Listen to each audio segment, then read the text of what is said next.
Hey, what's going on, guys? Sayo Fantasia here, and welcome to the Allegro Game Programming Techniques series. In this series, what I hope to achieve is to show you less of how to use Allegro itself and more of how to use Allegro to achieve certain game effects so that you can use them in your game. Certain game effects like projectiles, which we're going to be talking about in this video, um, things like score counters, particle engines, hopefully, how to use sound in Allegro, and those types of things. So um, higher level structures in games rather than how to use Allegro itself, like as we talked about in the Allegro Game Programming Tutorial series, where we talked about bitmaps and how to blit and that sort of thing. So let's talk about projectiles. So in video games, a projectile is basically any object that is emitted or it is put out from some sort of a source of some kind, and then it dies later on. So like, for example, any bullets in at least 2D games anyway are considered projectiles.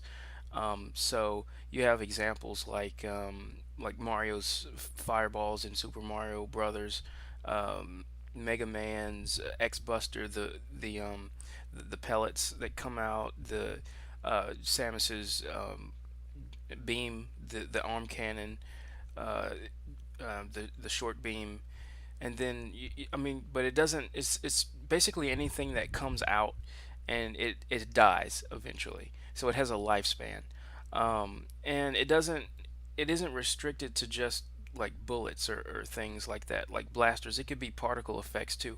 Basically, any particle effects can be considered projectiles because the particles come out of an emitter and then they die eventually. They disappear.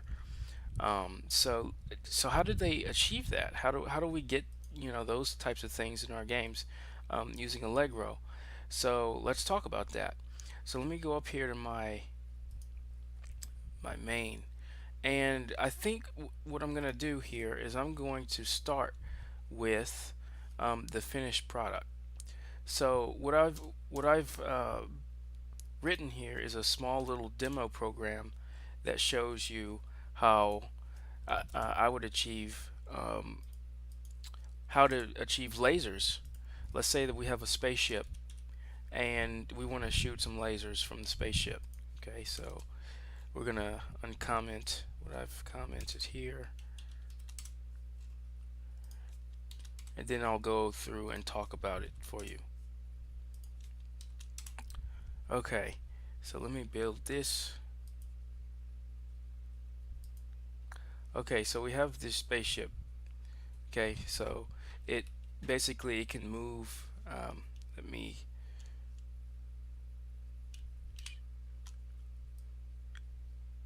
put the video in focus. There we go. So we have this spaceship and we can move it around. It's an object, so it's instantiated from our object class, which we're gonna talk about in just a few minutes. But if I press Z, it it shoots out these diagonal lasers, which I was playing around with it. So let me go back and fix it. Um,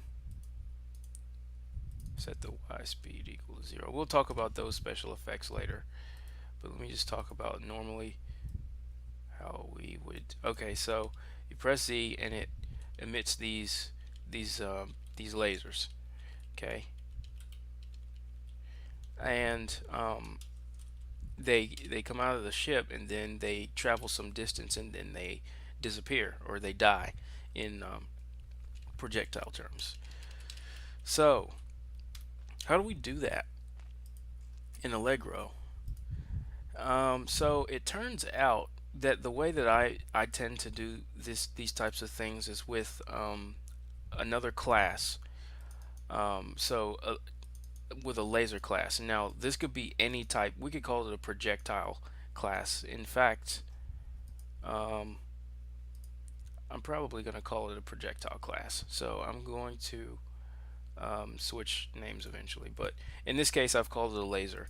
And it is inherited from our object class. And let's talk about the object class for a second. So an object class, the object class, and let me turn on, there we go. The object class basically defines anything that can be seen, and it has like it has a being in the video game world. So it has a sprite, the X and Y. So basically, any character is an object. Anything that has like its being in the game world is considered an object. So we know that a laser or any type of projectile is also an object, but we also know that it has other attributes that make it special.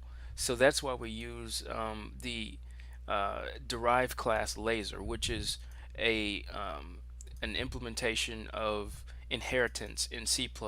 And this isn't a tutorial on how to use inheritance in C++. So if you're not sure how to create derived classes in C++, I would encourage you to go look at a good tutorial or read a good book on derived classes and inheritance. But in any case, what we are going to do is we're going to inherit from the object class, and we're going to make a brand new class called a laser. And it has all the properties of an object, but it also has these three extra attributes, and they're public. And um, I know that it is generally bad practice to put uh, your class definition and declaration in the same file, but in this case it's just for demonstration purposes.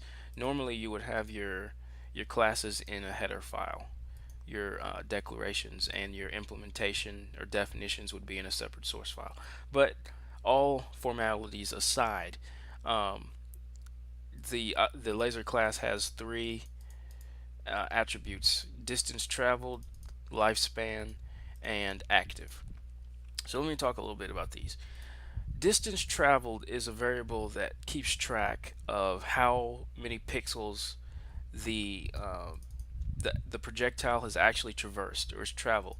And the reason we want to keep track of that is because we want to kill off the projectile when it's reached a certain when it's reached its lifespan, and that's what this variable lifespan is called. It's the maximum number of pixels that the projectile can travel, and then it's going to die. So when the distance traveled reaches the lifespan, we're going to kill off the object or the projectile.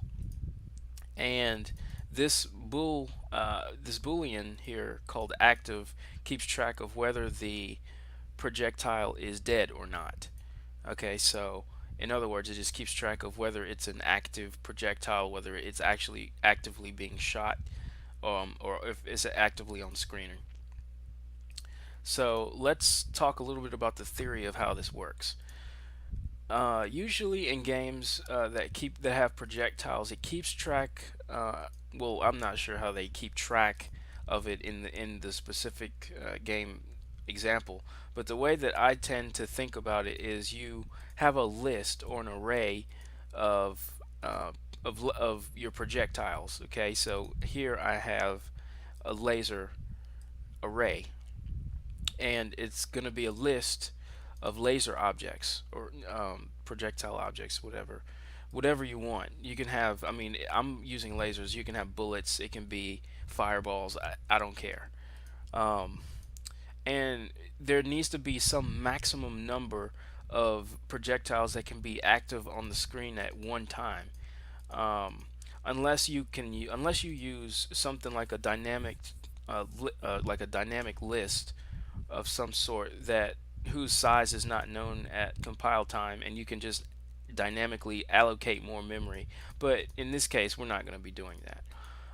So this is a statically sized array of 10 lasers. So that means that at any one point, there can only be 10 lasers active at once.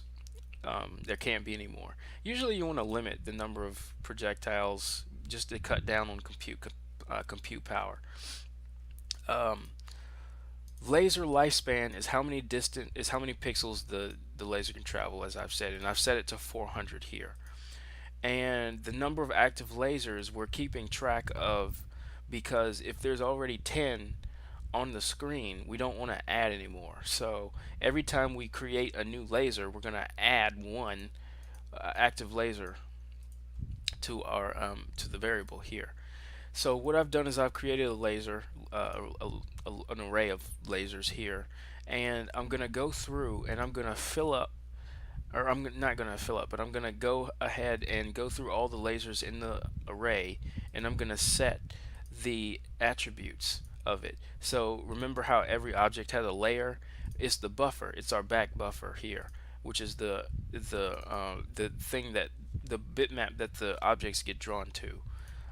So here's our ship. I guess I should have talked about the ship also, but basically is your standard object, and we've set the sprite equal to a ship, and it's that ship sprite that you saw before, and then it has some X and Y and the layer.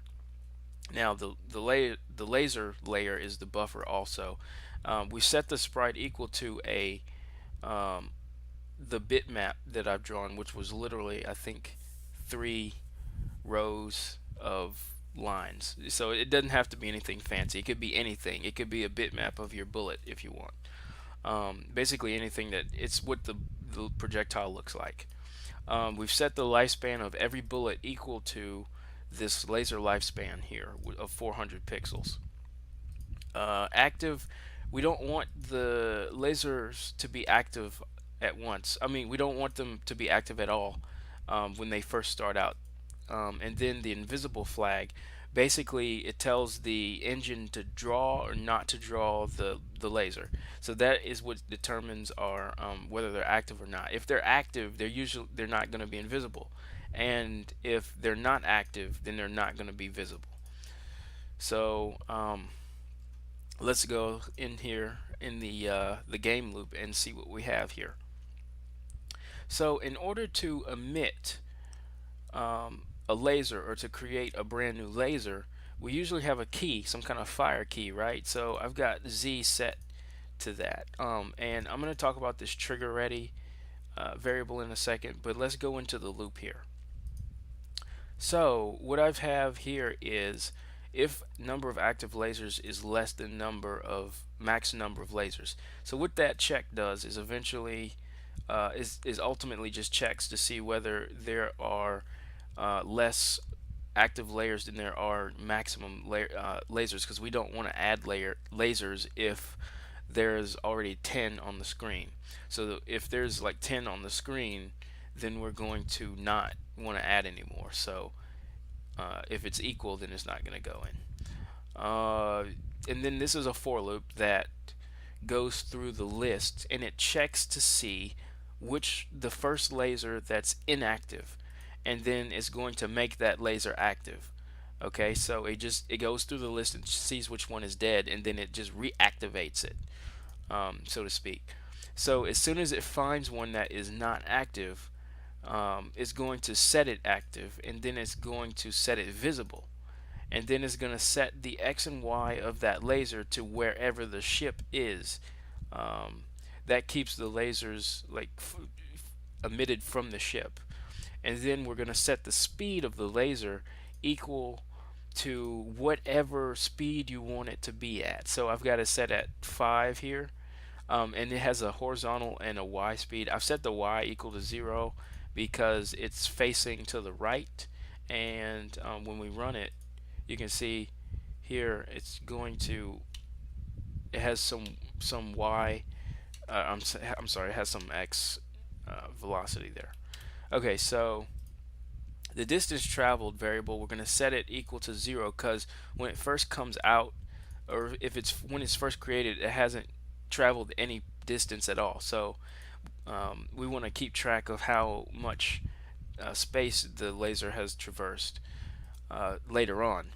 And then we want to increment our number of active lasers, because once we've created a new laser, we can add that to the number of lasers that already are there.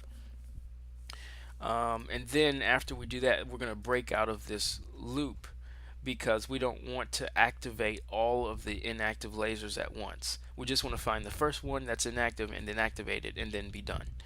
So um, after we do that, here's what's going to happen. We need to have some way to update the position of the lasers. Okay, so what this loop does is it goes through every active laser and it updates the X and the Y based on the speed. So in other words, it's the logic that tells the laser, hey, go to the next place that you're supposed to be based on your speed. And this is what that does. If the laser is active, then update it. And then we're going to increment the distance traveled by how many pixels it's gone this frame, which is the speed. And then what this loop also does is it checks to see if the distance traveled is greater than or equal to the lifespan, because if so, we're going to go in here and we're going to set the laser equal to dead or inactive, and then we're going to set it invisible so that it doesn't get drawn anymore. It disappears. And then we're going to subtract the number of active lasers because we've just killed one. And then that's essentially all it is for the logic. For the drawing part of it, what this loop does is it goes through the entire list and it draws every single laser active, or well, the draw function only draws it if the flag is set to if the invisible flag is set to draw or visible. So we don't have to worry about if it's visible, just draw it. The draw function will take care of that for you. That's it. That's as simple as it gets. You have a list of lasers and you just go through and you activate them and deactivate them. Now this trigger is literally just keeps the lasers from getting emitted all at once, because we only want to, every time we hit the Z key, just emit one laser, and then when we let up on the fire key, then we can fire another one. That's all that does. And we've set the trigger ready equal to if we're not pressing the Z key, then say trigger ready is true. Yes, we're ready to trigger. And if we press the Z key and the trigger's ready, then we're gonna want to deactivate or say the trigger is not ready, so that we can't re-trigger another laser in the same frame. It has to be a different frame. So that's all that does. And when we run it, I mean, you get this. So you see the lasers, they go at the speed that I've set, which is 5, and then they travel 400 pixels and then they die, just like that. And then I can have up to 10 of these, but unfortunately I can't. They die quicker than I can activate 10 of them at once, so I can't actually activate all 10 of them at once. I can go up here and change the number of active lasers at one time to like 3, just like the old Mega Man games where Mega Man could only have like 3, X busters or X pellets out at once. I can set it equal to 2, and then you won't be able to trigger but 2 at once. But usually you probably want more than that. So if we alter the lifespan, we can set it equal to something like 100, and they won't go as far. So I'll show you that. So if I shoot it now, they don't go as far now. And you can also change the speed to be anything you want, really. We can double the speed here and make it 10 and reset the lifespan so you can actually see the effect. And if I go out here, now they go faster. Okay, so that's really the basics of projectiles. In the next video, there's some really cool effects I want to show you, that you can do with your projectiles. You can make them follow all kinds of crazy, zany paths, just using the speed and some more variables that I'm going to show you guys. So that's it for this technique. If you guys have any questions about how to implement this, um, just shoot me a comment below, PM me, and don't forget to like and subscribe, guys. Thanks for watching. Saya Fantasia out.